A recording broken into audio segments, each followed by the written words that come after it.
नमस्कार मित्रांनो, नामानिष्ठ होणं, भगवंताचं नाम घेणं, नामस्मरण करणं. जो नामानिष्ठ होतो त्याला प्रपंचाची, संसाराची चिंता राहत नाही.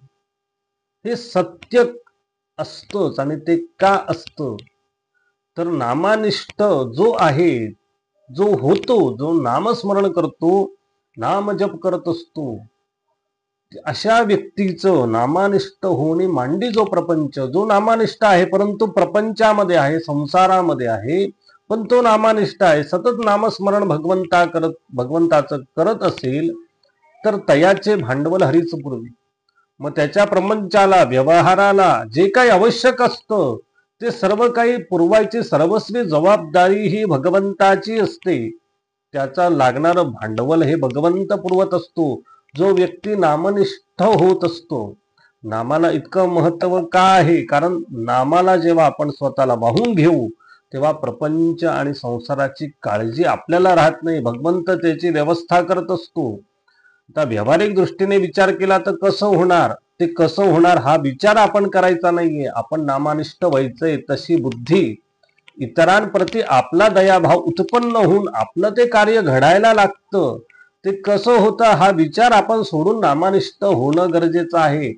कारण नामानिष्ठ होतो त्याचं भांडवल हरी पुरवत असतो. आणि नामानिष्ठ होणं, भगवंताचं नामस्मरण करणं याने काय होतं? स्थिर वृत्ती नामी आपली वृत्ती, आपली एकाग्रता ही स्थिर होते.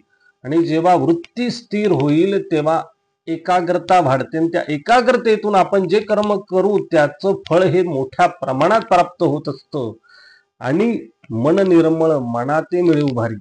भगवंताच्या नामस्मरणाने, नामजपाने काय होतं तर मन निर्मळ होतं आणि मनाला उभारी प्राप्त होत असते. कुठल्याही प्रकारचे हताश होण्याचे, निराश होण्याचे विचार राहत नाही. सगळ्यांप्रती समभाव, वैरभाव, दृष्टभाव निघून जातो. मन निर्मळ व्हायला लागतं आणि मनाला एक उभारी, ऊर्जा प्राप्त होत असते.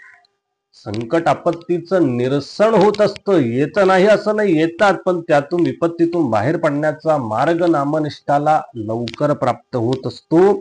आणि संतादिकांचा हा अनुभव असल्याने, संतादिकांचं सातत्याने मार्गदर्शन असतं. भगवंताचं नामस्मरण करा, नामनिष्ठ व्हा, तुमचं प्रपंचाचं भांडवल पुरवायची जबाबदारी भगवंताची राहील. याच्यासाठी भगवंताचं नामस्मरण करावं, नामजप करावा. धन्यवाद.